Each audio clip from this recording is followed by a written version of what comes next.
नहीं छोड़ते कर्म। मादा बिच्छू की मृत्यु बहुत ही दुखदायी रूप में होती है। मादा बिच्छू जब बच्चों को जन्म देती है तब ये सभी बच्चे जन्म लेते ही अपनी मां की पीठ पर बैठ जाते हैं और अपनी भूख मिटाने हेतु तुरंत ही अपनी मां के शरीर को ही खाना प्रारंभ कर देते हैं और तब तक खाते हैं जब तक कि उसकी केवल अस्थियां ही शेष न रह जाए। वो तड़पती है, कराहती है, लेकिन ये पीछा नहीं छोड़ते और ये उसे पल भर में नहीं मार देते, बल्कि कई दिनों तक यह मौत से बदतर असहनीय पीड़ा को झेलती हुई दम तोड़ती है। मादा बिच्छू की मौत होने के पश्चात ही ये सभी उसकी पीठ से नीचे उतरते हैं।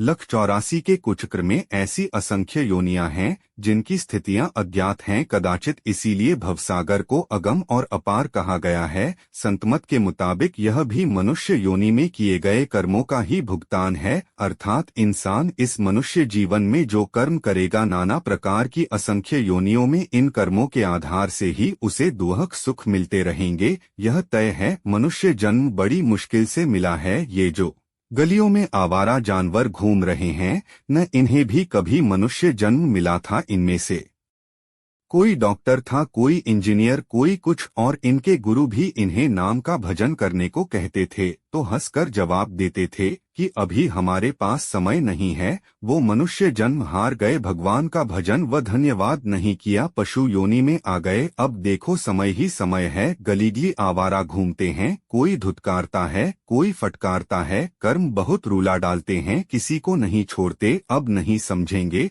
तो कब समझेंगे? सतभक्ति करना जरूरी है।